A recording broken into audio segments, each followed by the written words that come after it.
Well, Meliss, thank you so much for being here with us on the Entrepreneurial Success Podcast. I am thrilled to bits to have you here. Before we get started and talk all about the good stuff today, why don't I hand over to you, introduce yourself, and tell us a little bit about what you do? Okay, great. First of all, thank you so much, Henrietta, for letting me be here today. I love doing podcasts because I feel like I get to reach a broader audience, and that's what I help my clients do. I help them reach a broader audience. So I'm an online marketing strategist and a Facebook ad expert to health coaches, life coaches, and functional medicine doctors.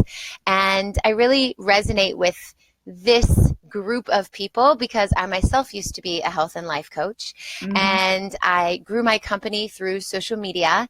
And then my friends who were health coaches and life coaches themselves asked me, how can you do that for us? How do we do that? How do we grow our following on social media? And I started helping them, and eventually I realized, as much as I love health and life coaching, I still could be in that industry by helping others with social media. So for the last 4 years or so, I have been running my online marketing agency called Meliss Marketing, and we serve people all over the world, mostly in the health and wellness industry. And my niche, what I love to do is help people transition from one-on-one clients to group programs so they can scale their business in 90 days or less. That is fantastic. And that's what we're going to talk about today. So I'm really excited for you to go into all of the depth and tell us about all the great stuff there.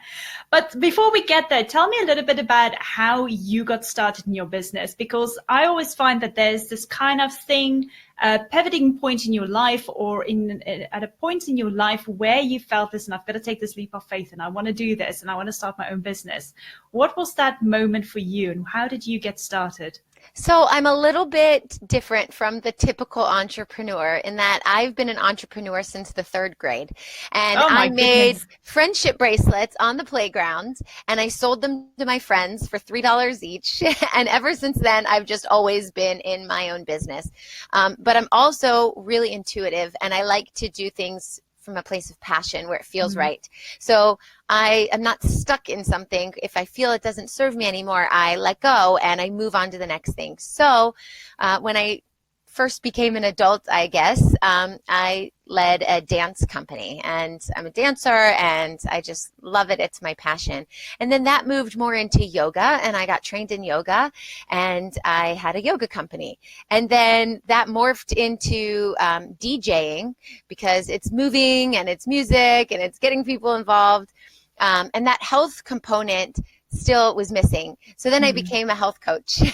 And when I was doing health coaching, I realized that a lot of people who needed help transitioning their health goals really had deeper issues going on. And that's when I decided, okay, health coaching goes hand in hand with life coaching. And that's when I was like, okay, health and life coaching, this is my thing. And I did that for about 3 or 4 years.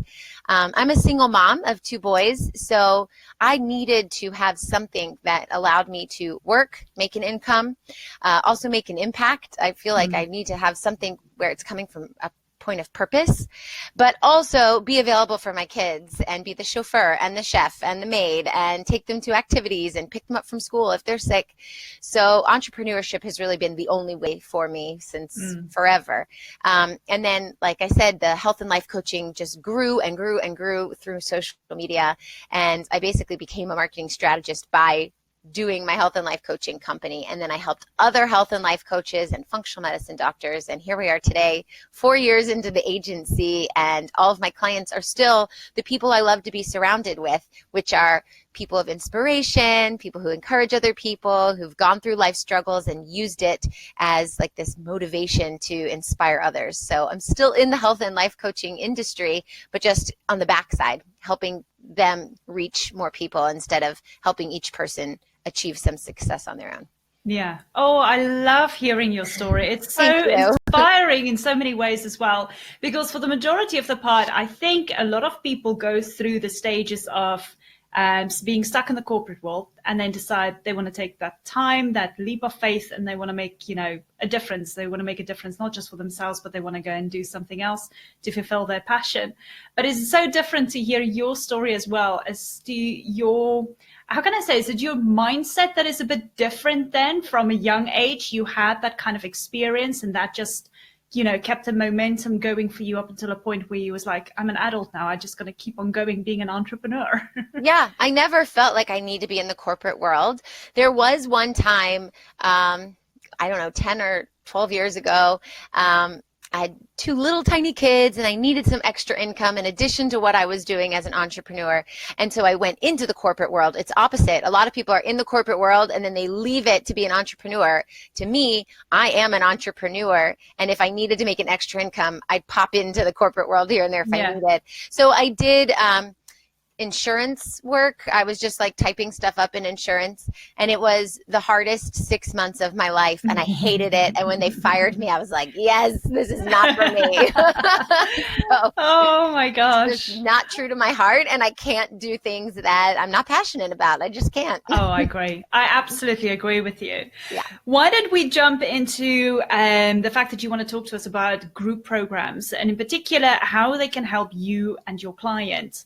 And we spoke about this a little bit earlier, and this is majority, for those who are service-based business owners. Yes. Why don't I just hand over to you and you talk us through it, because I think there's so much great stuff that you want to share with us. I can't wait for you to start diving in. Sure. Yeah. So group programs are a great way to scale your business. The thing is that you have to decide and know when you are ready to make it to group program level. And that's kind of the tricky piece, because a lot of times people say, I want to reach as many people as possible. Let's go into groups.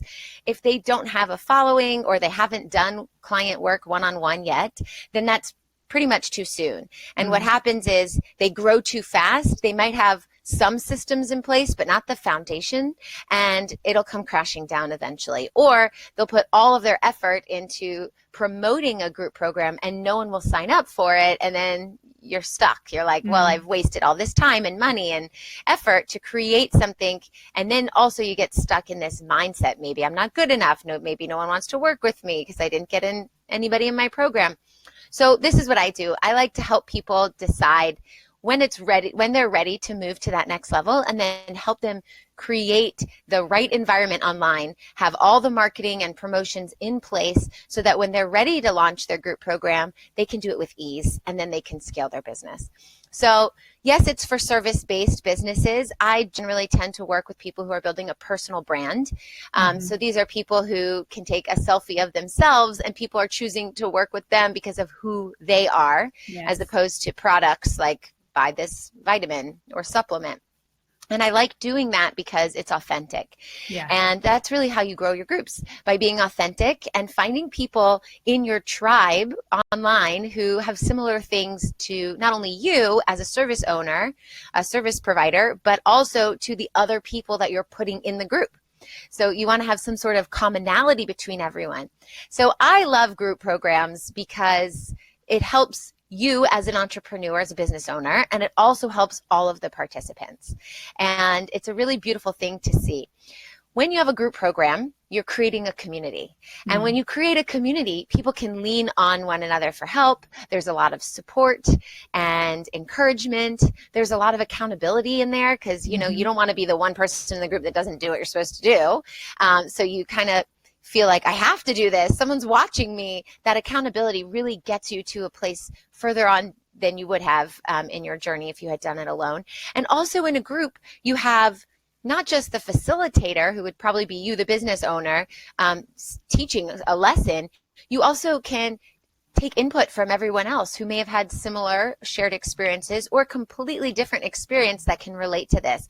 So it's a great way to get a lot of people's ideas and have this community of support. It's just beautiful. And when you have that support, you can reach your goals much faster. I help a lot of people in the health and wellness industry. And if someone's trying to lose weight or gain muscle or whatever it is, one of those things, that component that you must have, is support. You could eat the right foods, you can do the right workouts, but if you don't have the support, you're really not going to succeed. And I feel that transcends to all different industries. It can be to confidence coaches, empowerment coaches, people who are helping people leave abusive relationships. Like all these things you might think are very personal, and they are very personal, but they don't have to be closed off. You can share those things, you can be authentic, you can open up, and you become an inspiration for other people. And that's what I feel like the magic is that happens inside of group programs. It's amazing. It's fascinating to hear you talking about it.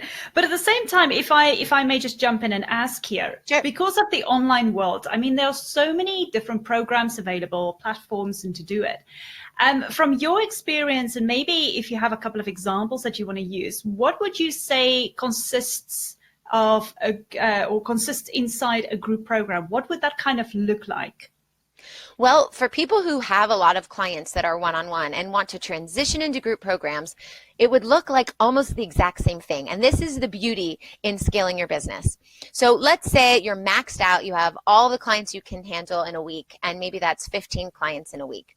So you're helping Monday through Friday, 3 clients. So that's 3 hours of your time that you're working.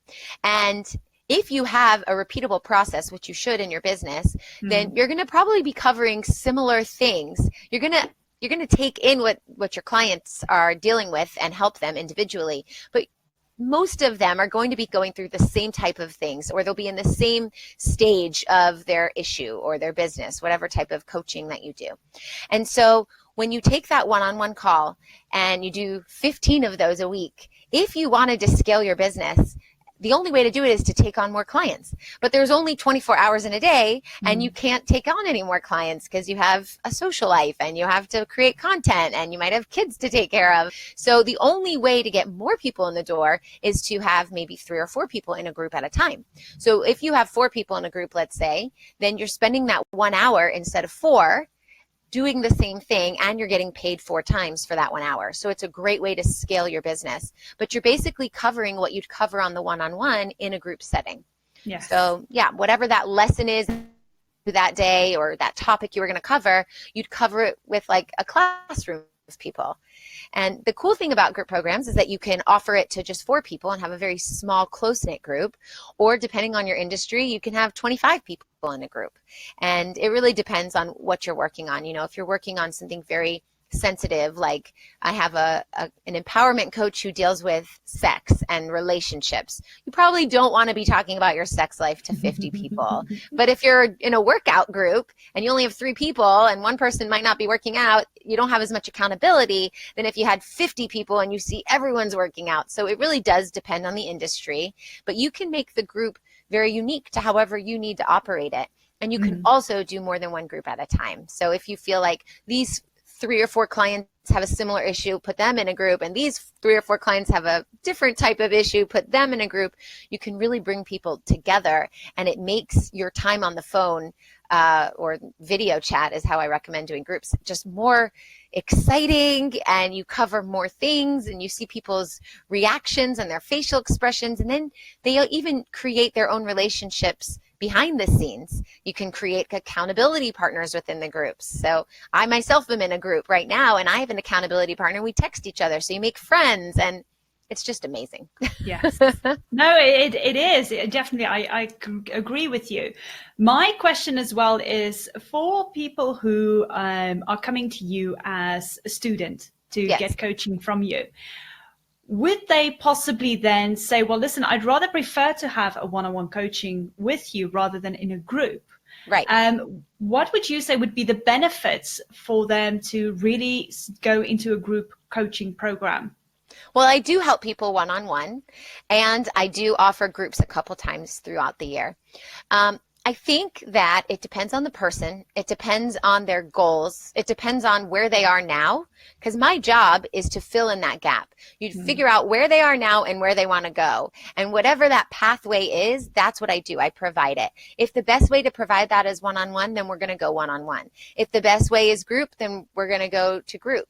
But I think that sometimes you're ready to transition into groups because you're just maxed out and you want to scale. You want to make more money. You want to have less time. You want more freedom.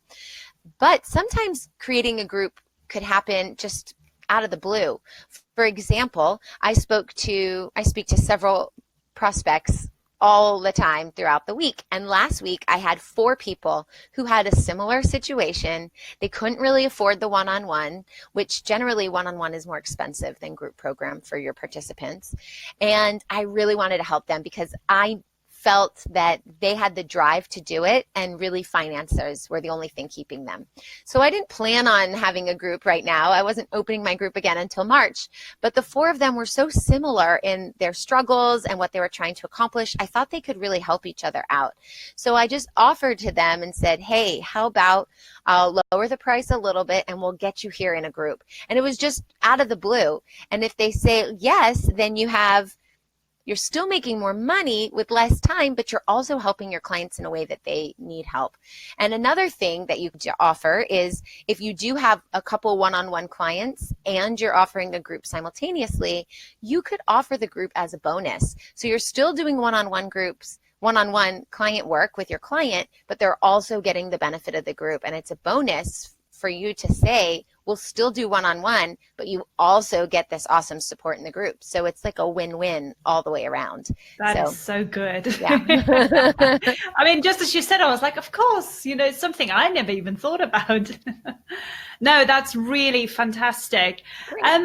Do you have a couple of examples from your point of view as a coach where you kind of like structure your week then? How do you structure your week in order to make sure that you can obviously get the benefit of doing group coaching, but also getting the benefit of having more time available? Because like you said, there's only 24 hours in a day. Do you have some examples of what you do yourself then?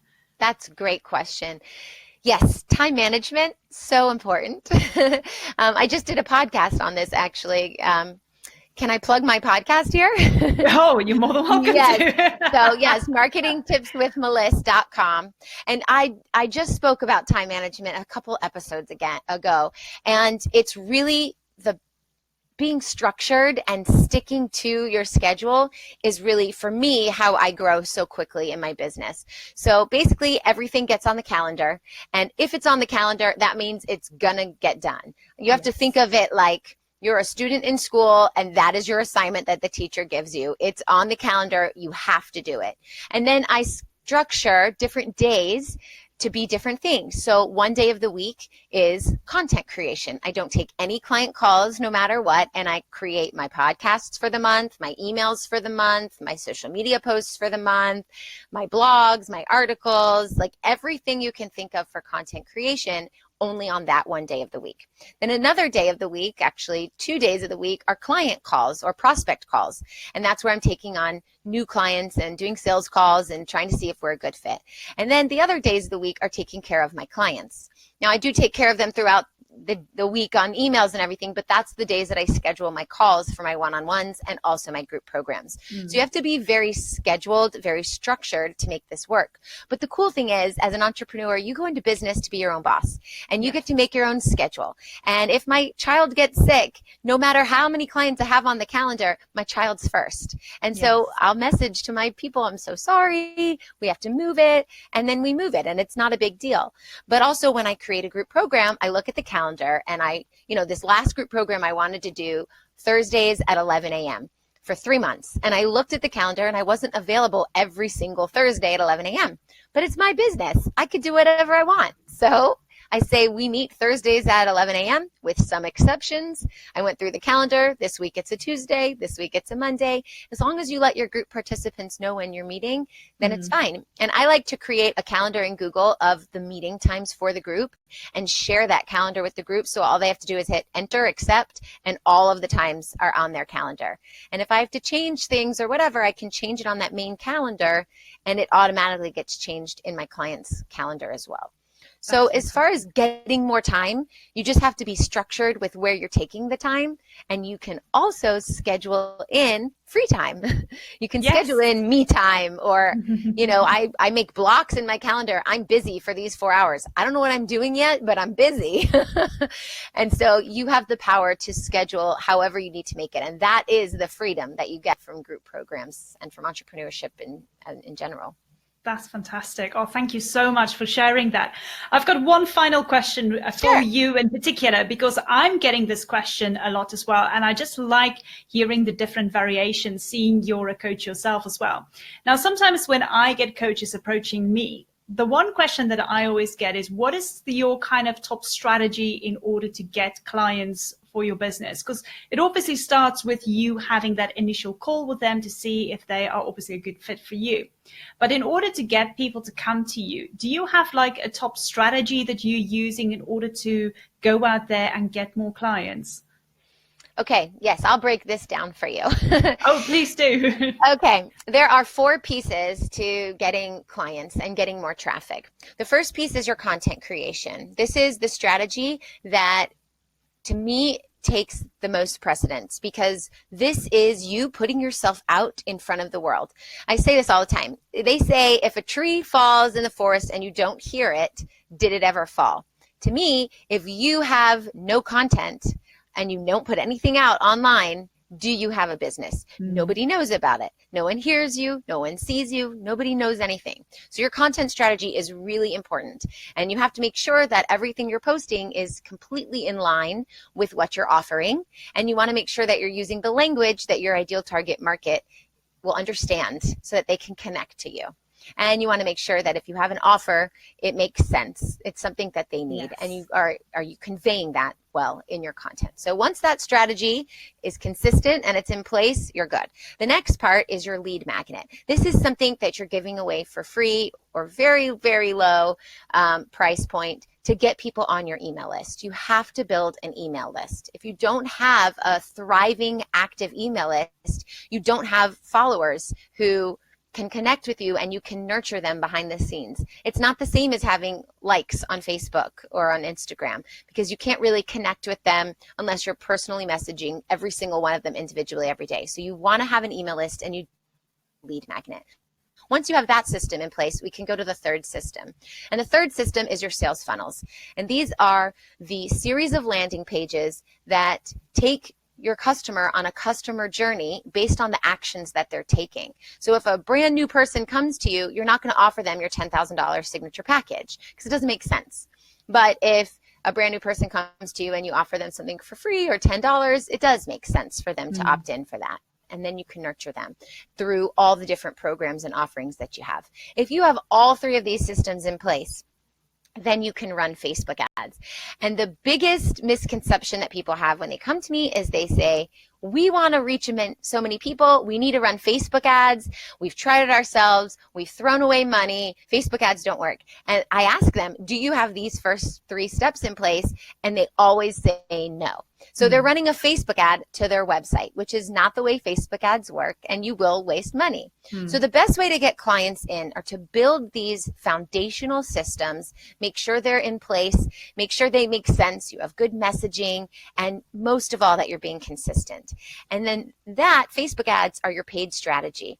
And I don't think you should run Facebook ads if you don't have a viable organic strategy that is working, because Facebook ads are there to amplify your reach and your success of what's already working.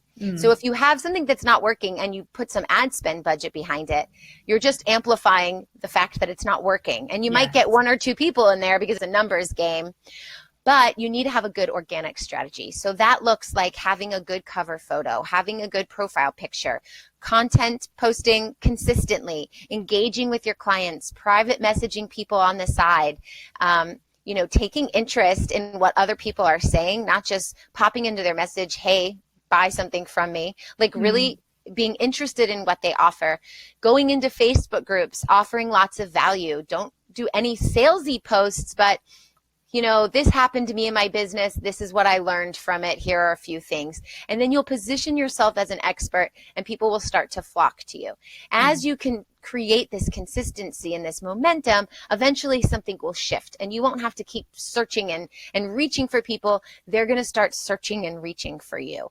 And then when that starts to work, that's when you can drum up your Facebook ads. So that's my strategy for getting Oh my gosh. No, I love the fact that you laid it out all there. And I think this ties in great hand in hand with your expert's guide to marketing your coaching business or practice. And this is a freebie that you've got available for everybody here listening today. Yes. Why don't you tell us a little bit about that freebie? Because I know some of what you've just said is also available in there. So I've created a link for you guys to make it easier. It's tinyurl.com/expert marketing guide. And when you go there, you can grab my expert's guide to marketing your coaching business or practice. It's the 5 things you can be doing right now. It's an interactive guide. So when you download it onto your desktop or laptop or whatever, you can click throughout on tons of different links that will take you to past podcasts or different freebies I have. So it's totally interactive. It's like 20 pages long, and it will really help you build your business. So I've got that for free for you guys today. Thank you so much. And I've actually downloaded mine as well, and I had a look at it, and it was really, really good. So for those of you listening right now, do yourself a favor and go and get that guide. It is really jam-packed with a lot of great information. And like Meliss saying, you know, there's so many great links for you as well there. And I haven't even gone through the links yet, so I'm already impressed with what I've seen. Meliss, before we conclude to everything, tell us a little bit about your book, because you've got a great book as well, and I'm really excited to hear a little bit about it. So thank you. Show us. I think you've got a copy there. I have a copy here. This is my book. For those of you watching on the video, it's called #Expert, the Business Owner's Guide to Building Authority on Social Media. It hit Amazon bestseller when it first came out this year. And thank you. It's a quick little guide. You know, you can read it in a couple of days, and it helps you become the go-to person in your industry for service-based businesses especially. But if you have a service-based business and you're also selling a product, it can help you as well sell that product. I know a lot of health and life coaches also sell products on the side, but this is basically building a personal brand, becoming the expert in your industry, having people want to work with you specifically, because a lot of times if you don't have your mindset right, you think you're just one in a million. There's a million coaches online. And that's true, but the reason why people want to work with you is because it's you and what you bring to the table, what makes you unique, maybe a shared life experience. And that's what this book is all about. So it's about positioning you to be that expert. And you can grab your copy at #expert.com, and you spell the word hashtag out. #expertbook.com, #expertbook.com. And perfect. Yeah, quick read for you guys. Yeah, we'll have that in the show notes as well. So for those of you listening and you want to grab Meliss's book, then by all means do so. I think it is fantastic. Meliss, before we actually conclude, is there anything else that you would like to share with the audience? You know, just the people that are listening to this podcast, I want you to know that no matter where you are in your business, keep going. It's hard, entrepreneurship. There's ups, there's downs. There's sometimes where you make 40,000 months. There's sometimes where you're reaching out to family and friends asking for money for mortgage. You know, that's how it is. The goal is to be passionate, put out everything that you can, lay it all out on the table, and be fearless, because there will come a point where there's no more ups and downs that are that drastic, and you will have consistent work days, consistent client base. You'll be making an impact and helping other people. And if you truly believe in what you have to offer, all you got to do is learn how to put all these little marketing pieces in place to make it as big as you want it to be. And it's definitely doable. So keep going. Amazing. That's sound advice. Thank you so much for that. You're welcome. I really appreciate your time being here with us today. Thank you so much for all the tips that you've shared. And I mean, I specifically learned quite a lot as well. From one coach to another, I learned even from you. You're never too old to learn. That's right. The learning never stops, but the most important part is the implementation. Yes. Taking action is absolute key. Yes. Thank you so much again, Meliss. I really appreciate it. And we'll be in touch again very, very soon. Okay, great. Thank you. Bye. Bye.